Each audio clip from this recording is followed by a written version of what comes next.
I was halfway through my first sip of coffee when the glass doors parted and she walked in white sneakers squeaking softly on polished marble cropped blazer. Catching the lobby lights, glittered nails flashing like warning signals. No badge, no hesitation. Just a kind of manufactured grace, the kind you find in TikTok montages or pitch decks, meant to impress investors under 30. She didn't head to the reception desk like everyone else. She didn't pause at the turnstiles. Instead, she breezed right past them and made a beeline toward the executive elevator toward me. The front desk staff glanced up, hesitated, then sat back down like someone had told them not to question anything. And waiting at the elevator was Roderick Elkins himself. I blinked. Roderick hadn't so much as nodded at me in 6 years. Not unless we were discussing systems architecture failures and quarterlies. But here he was smiling an actual smile, like he'd just found the next Steve Jobs in a rhinestone manicure. She reached him, said something low and casual. He laughed. Then he pressed the button and they both stepped inside. But not before she turned, met my gaze, and cocked her head just slightly to the right, like she'd studied the angle in the mirror a dozen times. "You must be Isla," she said, voice syrupy, but sharp. "You're the one I'm replacing, right?" For a moment I forgot how to swallow. My mouth went dry, not from fear, not yet, but from the unmistakable static of instinct. Something was off. Very off. I forced a thin smile. "I don't think we've met." She shrugged, almost like it didn't matter. "Oh, maybe I wasn't supposed to say anything yet." She sang light as whipped air. "I'm just shadowing Uncle Rod for now." "Uncle Rod," she winked, then turned as the doors slid shut behind her. Silence returned to the lobby, but something inside me had shifted. Not anger, not confusion, just a low-level buzz beneath my ribs. The kind of hum you get before a hard crash. The kind of sensation only systems people understand. I stood there, coffee cooling in my hand, as my name badge suddenly felt a little heavier around my neck. Something had already begun. The meeting invite landed with no subject line, no sender, and no time to react. Just a location: Executive Conference Room C. That room was never used for anything casual. I smoothed the wrinkles in my blouse, tucked my notebook under one arm, and walked the long hallway like it was my last mile. The door was already half open. I stepped in. Roderick Elkins sat at the head of the table, his hands clasped like he was praying for a script to read itself. Beside him, Callista Vane from HR wore her neutral face, the one reserved for layoffs, complaints, or PR containment. And at the far end, lounging where the CTO usually sat, was Seraphine. Legs crossed, tablet glowing, like she'd already bought the building. No one said anything when I entered. I took the only empty chair and closed the door behind me. My breathing stayed calm, but the buzz in my chest was back louder now. Isla Roderick began, rehearsed and sharp. "You've been with Halbert a long time, longer than most last in this sector." I gave a slow nod. I didn't smile. But as companies evolve, he continued, so must our leadership. It's time we reflect the kind of future we want to build. Then came the line, "Seraphine will be leading that transition." The words were clean laminated, read straight from some HR deck labeled Workforce Modernization. I glanced at Callista, then Seraphine, who was smiling like she'd just won a scholarship she never applied for. Callista pushed a folder toward me. Inside, my name, my role, and my termination signed. The third signature belonged to Hugo Belden. Hugo. I blinked. He'd been my mentee, my late-night bug fix partner, the one I covered for when he miscalculated that rollout in Q4. His name was scrawled in black ink, like it cost him nothing. I closed the folder quietly. "Am I allowed to say goodbye to my team?" Callista gave a half smile. "Of course. But we'd appreciate it if you kept things neutral." I didn't argue, didn't cry. I just rose, nodded, and walked out. And as the hallway stretched in front of me, I realized what I had to do next. My office looked smaller than I remembered. Maybe it was the box on my desk, already half filled with pieces of my life. An old mug, the photo of Bailey in a cracked frame, a stack of handwritten post-it notes with server strings only I could decipher. I wrapped the ceramic paperweight in bubble wrap and paused, fingers resting on the edge of the desk. 21 years reduced to cardboard. As I reached for the plant by the window, my badge clipped to my sweater brushed the scanner by the door. It beeped. Green light. Access granted. That wasn't supposed to happen. I froze for a second, then walked into the hallway and down toward the back of the floor where an old admin terminal still sat tucked behind the HR kiosk, unmonitored, rarely used since everything went cloudside. I slid into the chair, entered my ID, and typed my password. Access granted again. The screen loaded slowly, but when the dashboard finally opened, I saw it. My credentials had been fully reassigned 4 days ago. 4 days. I had still been running patch deployments, still fixing real-time vendor delays at 2 a.m., still debugging the distribution logic loop no one else understood. And all the while, they had already stripped my keys. I clicked deeper. S. Elkins now had full administrative privileges across the entire Halberd supply framework. She had root control over a structure she didn't know how to pronounce, let alone protect. The system logs showed file activity under her name beginning yesterday, deep system files. Core architecture, integrity checks, infrastructure she shouldn't even be able to view. I stared at the screen, my fingers hovering just above the keys. They hadn't just replaced me. They'd erased me while I was still clocking in. I logged out, stood up, and walked back to my office. The plant was still in my hand. I placed it gently into the box and closed the top. And as I looked at the badge still clipped to my sweater, I remembered something I hadn't thought about in years. At home, I didn't turn on the lights. I dropped the box on the hallway bench and moved straight to the kitchen table. My personal laptop was where I left it, old, thick, slower than the ones we issued at Halberd, but clean. Untouched. I powered it on and waited for the familiar hum, then opened the archive drive, labeled simply Personal System Notes. The keyword search was Quick IP Transfer Halberd Legal 2020. The document came up immediately, a PDF marked Draft Pending Signature. I clicked it open and read through the lines I hadn't seen in 3 years. The language was still the same, slick, dense, quietly predatory. A full intellectual property transfer of all system architecture I had developed, including pre-Halberd code. I remembered the meeting like it was yesterday. Legal had insisted it was standard, just a formality. I'd pushed back, refused to sign, told them their scope was too broad and dangerously vague. They never followed up. My name still sat in the signature field empty. No date, no ink. I opened my notes from that year and found the email exchange. My last reply had been firm typed with a steadiness I remembered feeling in my chest. Until revisions are made to reflect joint ownership or limited scope, I cannot sign this document. They hadn't replied, and more importantly, they hadn't pushed it further. I kept scrolling, opening a second file buried deeper. Meeting notes, POS, OCA, 2020, Internal Counsel. It was a summary I'd archived from a former colleague in legal. My eye stopped on one line, highlighted in yellow. Due to the origin of the architecture being independently developed by Ms. Marin prior to integration, explicit signature is required to enforce IP transfer. Without it, ownership is contestable. I sat back, barely breathing. It was in writing. Their own team had confirmed it. Halberd's $850 million logistics system wasn't theirs. Not legally, not fully. It was mine. And somewhere under the shock, the fatigue, the fog of being discarded, a quiet click echoed in my head like the last piece of a puzzle locking into place. I closed the documents and opened a fresh folder on my desktop. I named it simply Reclamation.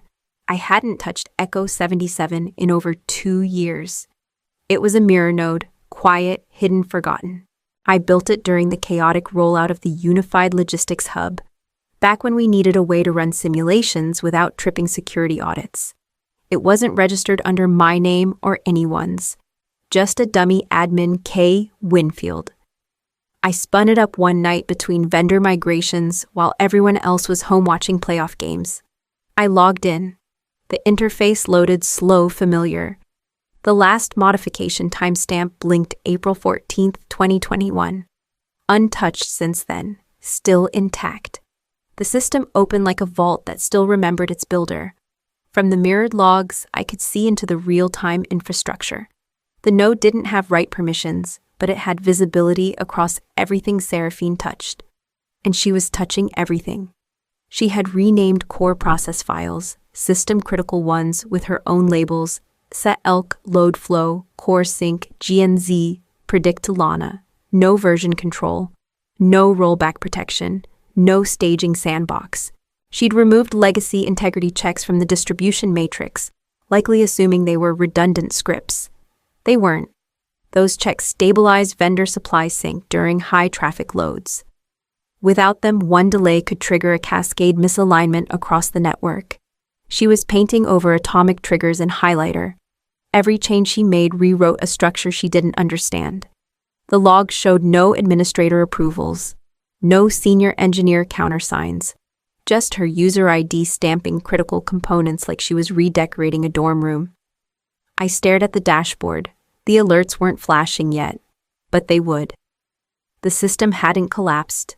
Not yet, but it was fraying at the edges, and still no one was watching. No one but me.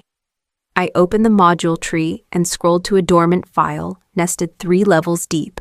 Ghost modules, kernel, failsafe, init. I hadn't looked at that file since I wrote it, but now as I hovered over it, I felt something shift in my chest. Calm, not rage. Precise. If they wanted to strip me out of my own architecture, they should have made sure I didn't leave behind a heartbeat, because now it was ready to respond. I opened the kernel module and read through the original code line by line. It was basic back then, just a watchdog script meant to flag irregular permission escalations. But I'd left it open-ended, knowing someday the risk wouldn't come from outside threats, but from the people inside. Now I rewrote it. I changed the condition logic to one simple rule. If admin credentials associated with Marin are removed or disabled, initiate cascade lock. It wouldn't delete anything. That would be too easy, too obvious. No cascade lock would freeze every process at the infrastructure root, soft kill the core, without breaking a single string. It would leave Halberd's systems intact, but unreadable, unusable, stalled in suspended animation. No live sync, no data visibility, no rollback. And only one biometric key could reverse it. Mine. I encrypted the new logic in 6 layers of decoy comments, wrapped it inside a dormant thread, and buried it beneath obsolete audit logs, labeled for deprecation. No one would see it unless they knew what to look for, and no one knew to look. No scripts, no automation. Every line was typed manually, deliberate, controlled. I logged the checksum changes, then erased the logs. The trigger sat armed, invisible, silent. This wasn't vengeance. Not yet. This was insurance. They took everything I gave them and fed it to someone who didn't know how to hold it. I wasn't going to sit by while she dismantled it, line by line. Not when I'd spent 2 decades turning a brittle logistics concept into a global AI engine trusted by nations. I closed the module, locked the terminal, and sat back. Seraphine thought she was stepping into a throne.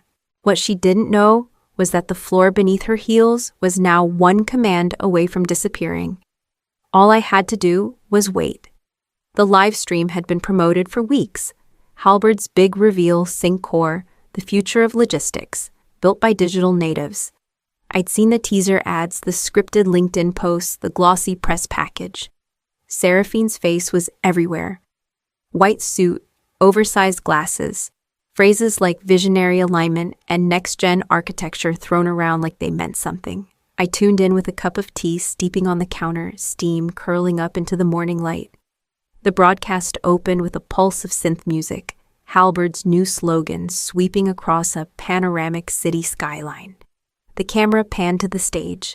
Seraphine stepped forward, all posture and polish, and grinned like she'd just reinvented the wheel. She spoke in clipped phrases clearly memorized. Today we're not just upgrading infrastructure, we're redefining it. She gestured to the towering display behind her. And now we'll show you real-time vendor load, forecasting, powered by our proprietary core logic. She pressed the clicker. The screen flickered once, then again. At second 3, a loading bar stalled mid-animation. At second 4, the interface twitched, flashing red behind her. By second 6, the entire projection broke. Vendor data collapsed into scrambled code. The timeline model vanished. A 504 error message flashed in all caps. Unauthorized script detected. Core sync failed. She froze. Everyone did. Someone coughed off camera. She tried to recover, laughing nervously, mumbling about unexpected latency. But the glitch was already being screen recorded. Clipped tweeted. Phones lit up across the audience. Hashtags bloomed faster than the tech team could respond. Sync fail. Shakur Elkins crash. Chats. Logistics meltdown. I didn't smile. I didn't say a word. I just picked up my tea and took a long, slow sip. They'd walked into it with their eyes open, ignored redundancies, bypassed safeguards, gutted the system for aesthetics. I hadn't sabotaged anything. I just let the machine behave as designed when handled without care. In 6 seconds, Halbert's global engine stalled. Not by force, by protocol. I turned down the volume and refreshed the stream again. It had cut to a placeholder slide. We are experiencing technical difficulties. Please stand by. Behind me, my laptop pinged with a new message. The message came without a subject line. Just a number I didn't recognize, a voice memo attached. I hesitated before playing it, half expecting some corporate apology, a legal threat, or worse, an invitation to return and consult. But the voice that followed was crisp, deliberate, and unfamiliar. Ms. Marin, my name is Dorian Vega, Executive Director of Infrastructure at Phoenix Stride. I hope I'm not intruding, but word travels fast, and frankly, we'd prefer to speak with you before anyone else does. He paused, then added, We know what you built, and more importantly, we know who broke it. I replayed that sentence twice before dialing back. We didn't waste time with pleasantries. He didn't ask what happened at Halberd. He already knew. Everyone in the industry did. The meltdown was public now. Trade journals, business bulletins, even tech blogs that usually stuck to celebrity app launches were dissecting the collapse. Seraphine's name was trending for all the wrong reasons. Dorian didn't gloat. He pitched. Phoenix had infrastructure, but not what I had built. They had funding, reach, ambition. What they didn't have was the architecture to scale globally with precision. We want to start clean, he said. And we want your hands to build it. Co-founder equity. Full creative control. No interference. No oversight panels. No retroactive credit. Just ink skin in the game and my name where it belonged. I let the silence sit for a moment before I answered. One condition, I said. Whatever I build, my name stays on it. In ink, not pencil, not a badge. The code, the contracts, the story. It stays mine. He didn't hesitate. Done. By sundown, my inbox held the paperwork drafted fast, lean, no boilerplate clutter. Just the promise of something new, something unburdened. I signed. And as I clicked send, I felt it. Not victory, not vindication, just space. The kind of space I hadn't had in years. Room to breathe, to build, to begin again, without the weight of being backgrounded for someone else's spotlight. From the other room, my phone buzzed again. Another alert. But I already knew it wouldn't be the last. The final command had been waiting nested beneath an innocuous maintenance patch, masked as a performance cleanup log, authorized weeks ago, with a line item no one bothered to question. I didn't need to touch the core. I'd already shifted it. The data migration was seamless, silent, triggered by the Cascade lock's activation, while Halberd scrambled to reboot to restore to roll back the core had already moved. Encrypted, cloned, repartitioned. Now it lived inside Phoenix Stride's private vault servers, split into sealed subchains and indexed under my biometric signature. I hadn't burned the house down. I just walked out with the blueprints, the foundation, and the soul of it tucked beneath my arm. Their backups blinked online with hollow directories. Their cold storage flickered stale and frozen. The code was still there technically, but the infrastructure had been drained of meaning, no logic paths, no engine to animate it. A body without a pulse. I sat in Phoenix's development lab, low hums around me, glass walls, wrapped in the orange haze of dusk. The blinking terminal glowed with confirmation. Status complete. No alarms, no fireworks, just quiet, absolute severance. Outside the lab, I could hear the muted tones of a meeting wrapping up, someone laughing softly, the click of a ceramic mug on wood. Inside me, stillness.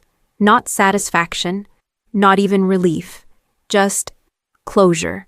This wasn't a strike. It wasn't a statement. It was math. Precision. The simple conclusion of an equation they never saw forming. They took the title, the office, the seat at the table, but they never asked where the keys were. Now, even if they knew what I'd done, they couldn't reverse it. Because the system didn't respond to threats. It responded to absence. I stared at the screen a moment longer, then leaned back in the chair. The cursor blinked against a clean field of code, waiting for whatever came next. The phone rang 2 minutes later. Unknown number, but I already knew who it was. Chapter 10. The name in steel, 370 words.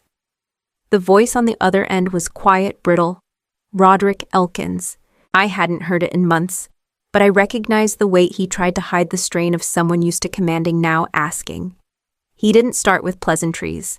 Just this, we're locked out. Everything's down. Vendors are threatening lawsuits. If you could consult even briefly, I let him speak. Let him circle the panic like it was still salvageable. Then I told him the truth. I didn't owe them a thing. A week later, Halberd's board removed him. Public statement, strategic leadership transition. Privately, they called it what it was, a fall from arrogance. The system collapse cost them 1/3 of their contracts. 3 clients jumped to Phoenix in 48 hours. The stock never recovered. The next signature to appear on the merger papers, Hugo Belden, interim CEO. He didn't contact me. He didn't need to. The ink from his betrayal was still dry, and now he had to sign off on the merger that placed me above him. I never asked for revenge, but the choreography of consequences had a rhythm of its own. 1 year later, I returned not to visit, but to claim. The lobby was different. The branding stripped clean. The new logo gleamed above the glass doors, Phoenix Halberd Systems. The reception desk was staffed by someone I didn't know, fresh-faced, focused.